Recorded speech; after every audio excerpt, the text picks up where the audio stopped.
Ladies and gentlemen, the story you are about to hear is true. The names have been changed to protect the innocent.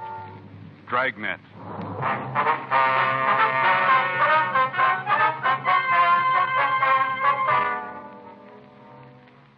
You're a detective sergeant. You're assigned a robbery detail. A special officer has been shot during a routine patrol. His assailants have escaped into the city. There's no lead to their whereabouts. Your job, find them.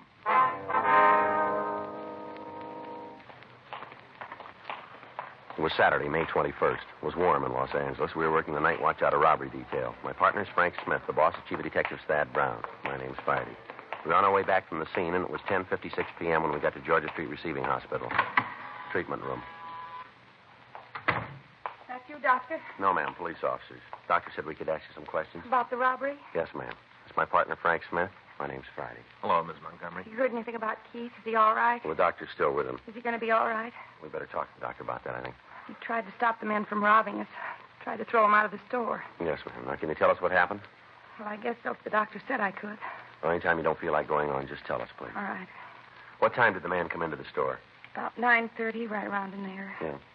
Keith and me were sitting in the back room playing cribbage. We usually play a couple of games before we close up, especially when business is kind of slow. Uh-huh. These two men came in.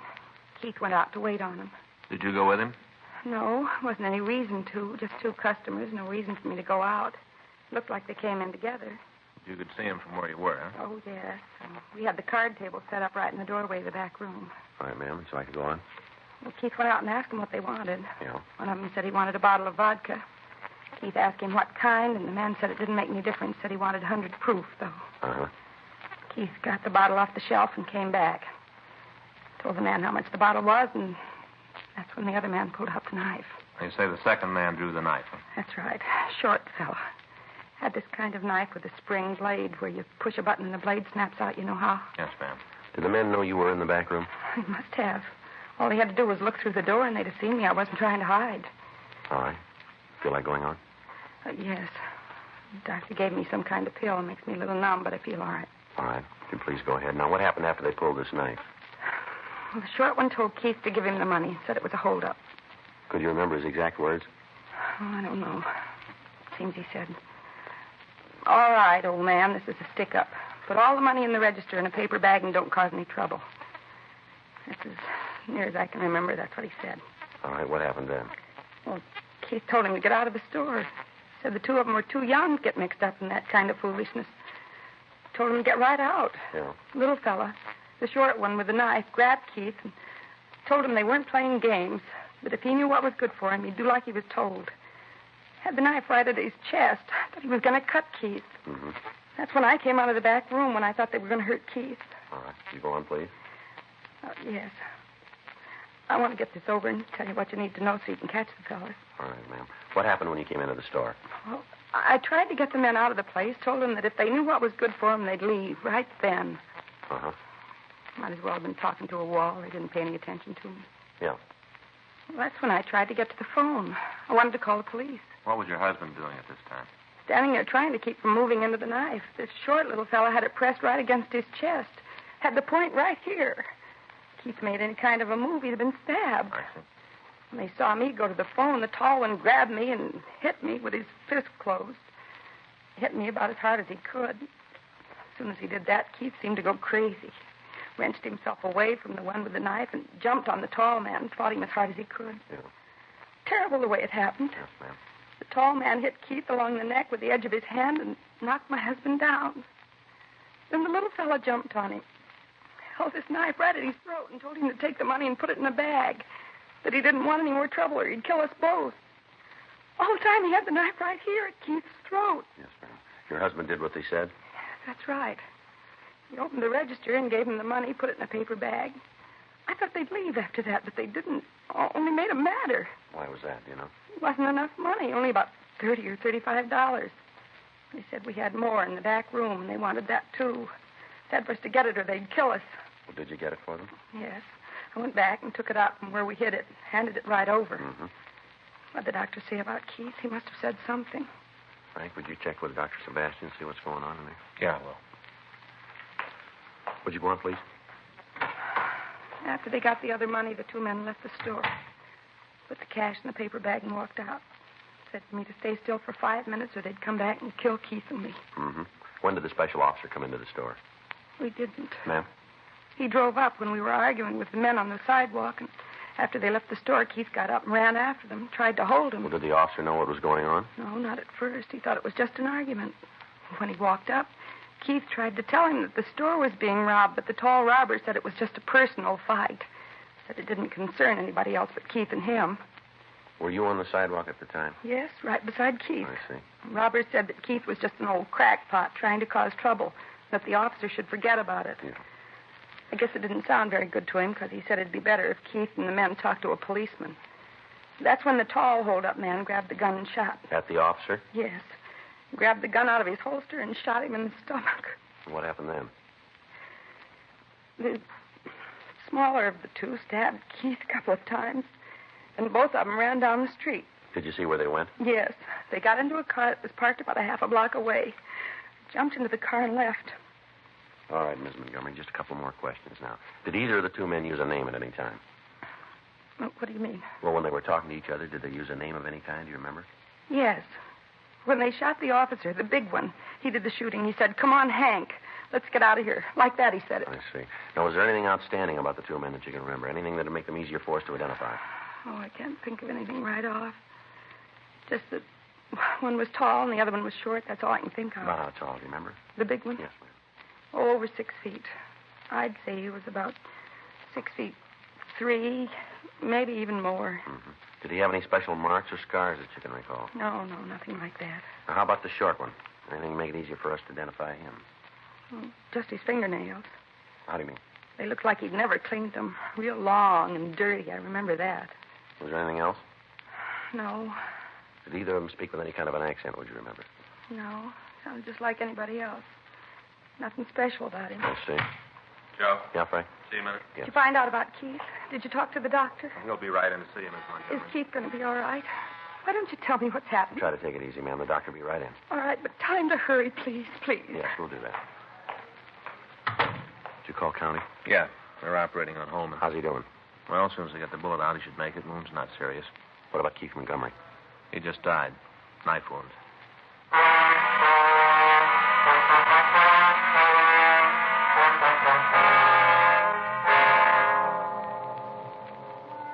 The story we'd gotten from Irene Montgomery was pretty much the same as Special Officer Kenneth Holman had given us. Immediately after the robbery, a local and an APB had gone out on the suspects. In canvassing the neighborhood, the investigating officers had found two eyewitnesses to the shooting stabbing. A man and a woman had been parked in an automobile directly across the street from the Montgomery store. They had been able to give us a description of the car that the suspects had driven away from the scene, along with the last three numbers on the license plate. While Frank and I had been talking to Mrs. Montgomery, Officers Benson and Herman from Robbery Detail had been going through the Department of Motor Vehicle records looking for the owner's name. Information on the method of operation used in the crime was sent to the stats office, and the run was started.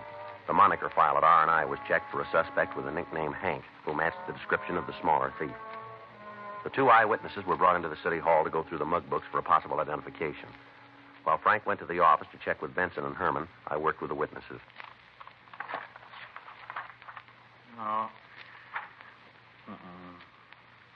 Not on this page. How about here? No, I don't see him here either. All right.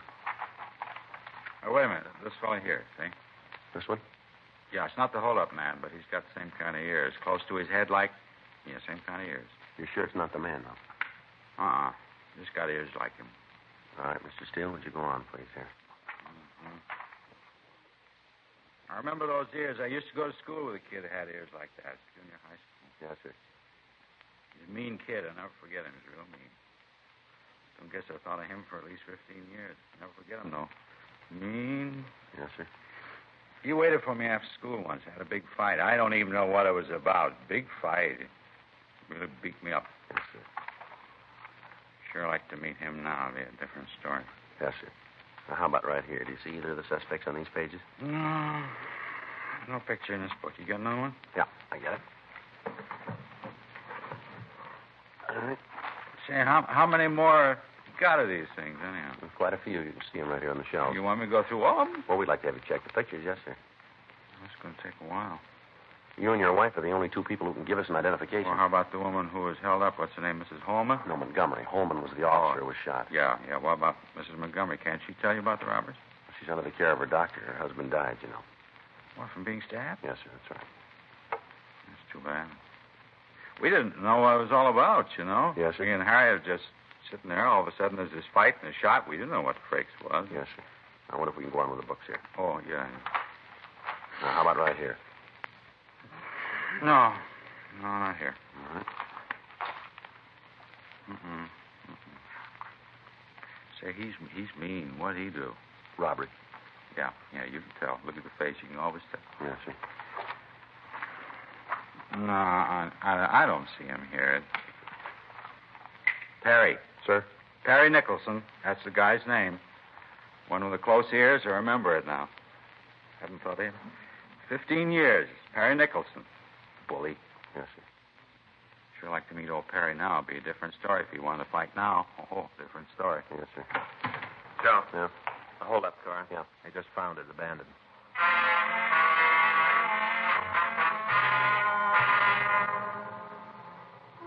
Two officers in a radio unit had found the car in a parking lot at the corner of Rosemont Avenue and Waterloo. When the vehicle was discovered and the similarity to the description that had been broadcast was noticed, the car was put under surveillance and our office had been notified. Frank and I left the city hall and drove out to the parking lot immediately. The car was placed under surveillance again, and we checked it through DMV. We found the car was owned by an Edwin Vargas, 1879 Moss Street out in Burbank. We checked the name through R&I, but we found that he had no criminal record in our file. We drove out to see Vargas. While Frank covered the rear of the place, I rang the bell of the house and waited. Yeah? Like to see Mr. Vargas? Well, he's not in right now. Anything I can do? You know where he is? No, I imagine he got held up downtown, probably working late. Wonder if it'd be all right if I wait for him. Well, I'm not sure. You mind telling me who you are? Sorry. Police officer. My name's Friday. What'd the cops want Ed for? Might be better if we talk to him. You alone? Anybody else in the house, ma'am? No. Your husband owned a 1953 dark blue Ford sedan? Yes? You driving it tonight, is he? Well, sure. He took it to work with him this morning. All right. Might be better if I waited inside, huh? All right, come on in. I don't know what this is all about, but you can bet it's some kind of mistake. Ed's never had no trouble with the cops. Never. None. Mm-hmm. Where's that door lead over here? Bedroom. All right, if I take a look? Well, go ahead. You ain't going to find anything. What's that over there, the bathroom? Yeah?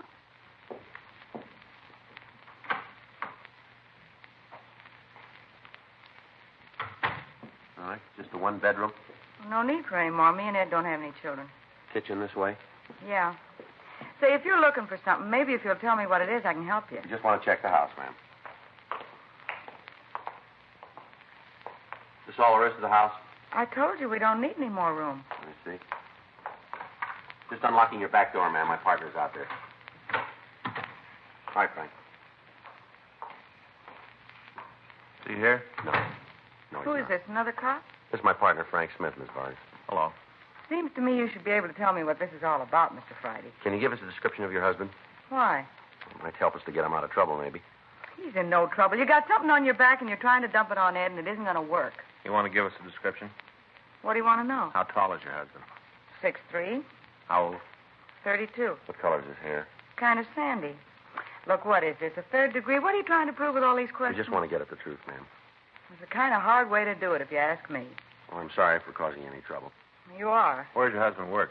He's a salesman. Who for, ma'am? Insurance company downtown. Usually work this late, No, I told you that. but you think he's at work tonight. Yes? Well, and you wouldn't mind if we called him, would you? I'm not going to have you causing him any Well, embarrassment. don't worry about it, Miss Vargas. Would you like to give us the number? It's in the phone book. Look under emergency numbers. We'll make the call, Frank. Yeah. Look, what do you think he's done?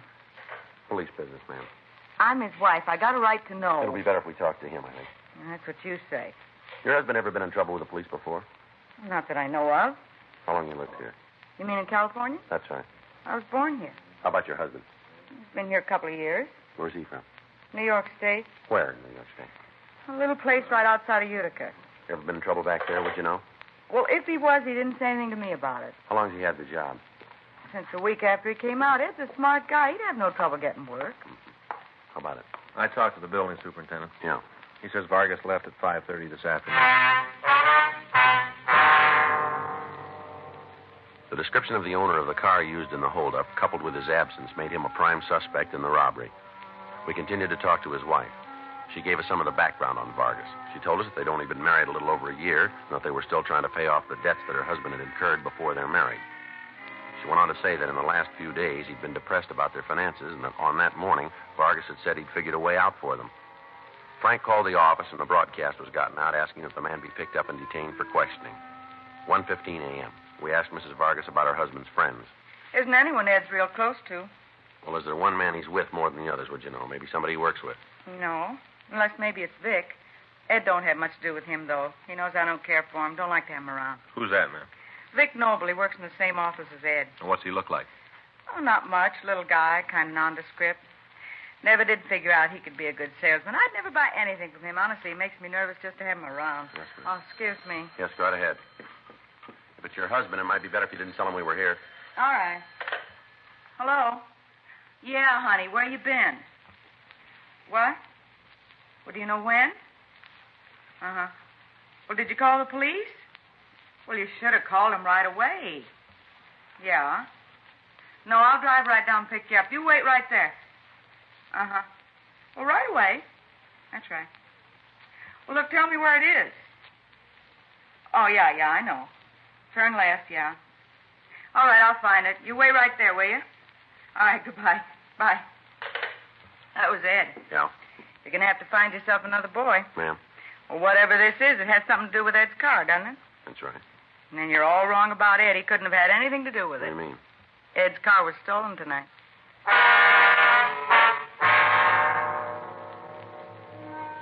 We got the address of the bar where Ed Vargas had called from. Frank and I drove down and talked to him. He told us that he'd left work and stopped in the bar for a couple of drinks before he went home. However, when he left the place, he'd found that his car was gone.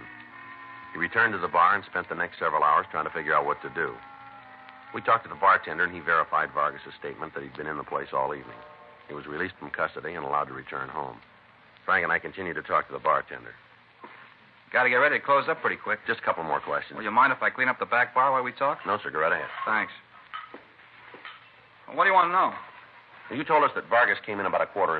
Is that right? Near as I can remember, yeah. Give or take a couple of minutes on either side. But he was here before 7. For sure. You meet anybody here? How far is this going to go? What do you mean? Is his wife going to find out if I tell you? Not from us. Well, Ed and the missus haven't been getting along so good lately. You know, been beefing a lot. Yeah. Ed's a funny guy. He don't like no trouble at home. As soon as Sarah started giving him problems, he found another girl, a kid that works in his office. They usually drop in here for a couple of drinks before he goes home. Yeah. Nothing serious going on with them. Just they like to sit and talk. Ed's all the time telling her how this wife doesn't understand him. Old line, but I think he means it. He was in here with a girl tonight, was he? Yeah, just like all week. Every night they come in about 5:15, sit in the back booth, have a couple of martinis, and then they leave. I think maybe Ed drops her off on the way home. She don't have a car. Yeah. Tonight they had more than just a couple of drinks. I think maybe there was something wrong, you know, a little problem. What about? Look, people come in here to relax. They all got something on their minds. I make it a practice not to eavesdrop or interfere. What was their problem, do you know? Sarah won't hear it? No, we told you before. Yeah. Well, wouldn't want her to come around here causing no beef. She's jealous, you know, real jealous. Is that so? Oh, yeah. Anyway, Ed must have told the girl that he was thinking of leaving his wife, because tonight she told him to do something about her or she was walking out. Had a little kind of tiff, and then she left. After that, he went out to get the car and found it had been stolen. Where'd he leave it, do you know? A lot behind the building. Did he leave the keys in the car? I don't know. You saw him when he left, carrying a big load. He don't remember. Probably did, though. You have anybody else in here tonight that looked like Vargas? What do you mean? Well, as tall as he was, maybe? A lot of tall people come in here. Yes, we understand. But were there any tonight? A couple, yeah. Any of them come in with a short fella, about 5, 6, or 7. Yeah. What time did they come in? Oh, about a little after 7. When did they leave? Well, I don't know. Maybe 7:30, 7:45. I'm not sure. There's one of the tables back there. I served them a couple of times. Didn't take much notice when they left. They paid for the drinks when I brought them. Left a $50 tip. Took off. They come in here regular, do they? Yeah, a couple times a week, maybe more. They usually together? Oh, I've never seen them any other way except once. I'd rather not remember that time. What do you mean? Came in here early, spent the whole night here boozing, got pretty plastered. I had to take Nick home. He couldn't make it alone. Which one is Nick? The short one, little guy. What's he do for a living? Nothing I ever heard of. Well, how's he live? Any way he can. Always seems to have dough. I think maybe some kind of gambler, something like that. Always loaded. The way he looks, though, you'd think he was some kind of mechanic, but he's not. Is that right? Sure, he dresses nice. Always got a good suit on, but he doesn't know how to carry it off. What do you mean? His fingernails. I don't think he ever cleans them.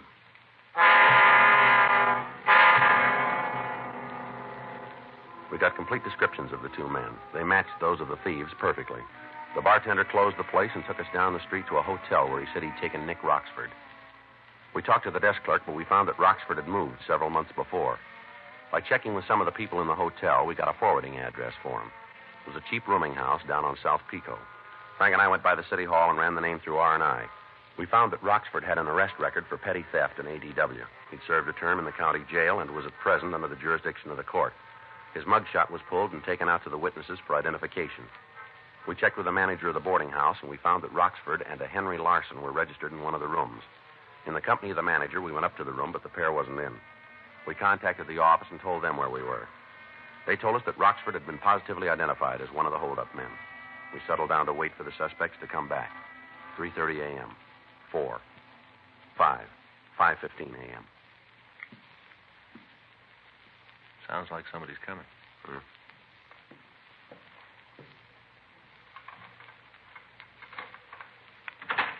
there wasn't no other way. You was there, didn't see you doing nothing to stop it. You shot the cop. I still think so. All right, hold it right there. What are you doing here? Police officers, you're under arrest. Watch it, Frank.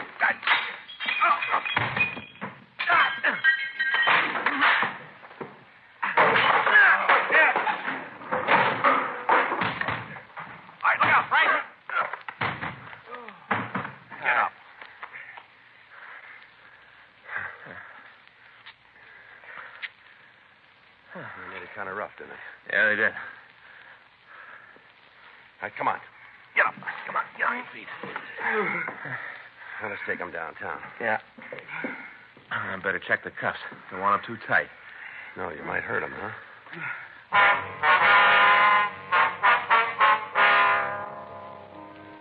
Two suspects were taken downtown to the interrogation room. Henry Larson was handcuffed to the chair in robbery while Frank and I talked to Nick Roxford. It's a bad beef. I know it. You guys are going to find out. Why don't you tell us about it? Ain't going to tie no robbery rap to me. Look, we've already done it. The witnesses gave us a positive identification on you. How could they? They never seen me. We got a picture of you. It's pretty good. You want to tell us about it? I got nothing to say. I want a lawyer. I ain't going to talk till I see a lawyer. All right. Yeah. Did you know the old man died? I don't know nothing about no old man. His wife says you're the one who stabbed him. She's crazy. She's willing to take it to court. It'll never stick. We think it will. We think we can make you for first degree. What about Hank? Who, Larson? Yeah, what happens to him? Same charge. You know it yet? Well, you're the first one to hear. What if I give you a hand? How do you mean that? Well, suppose I tell you it was Hank's idea, the whole thing. Go any better with me? You know we don't decide that. Well, it seems like if I helped, you'd be better with me. All right, you want to tell us about it? I'll make you a deal. No deals.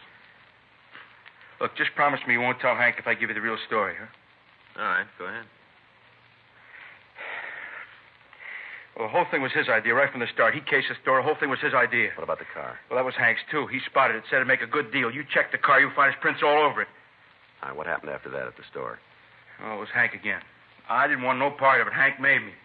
Said if I backed out, he'd get me. He's a big man. He gets mean when he's crossed. I wasn't about to give him no trouble. Go ahead. Well, we got to the place, and he made me go in. He made me take a piece of the action. Now, wait a minute. Let's back up here and get this straight. You trying to tell me all the time you wanted no part of it? No. No, you got to believe it. Well, the way we got it, you were having a time with a knife. Well, I got scared, that's all. I got scared. I didn't know what I was doing. Sure you did. Look, you got to believe me. I'm telling the truth. It was all Hank's idea, the whole thing. I want no part of it. Never did. All right, just keep your voice down, will you? I told you. Now, you know about the whole thing. You won't tell Hank, will you? What difference does it make? He finds out I told you, he'll kill me. Remember I asked you before? Huh? What difference does it make?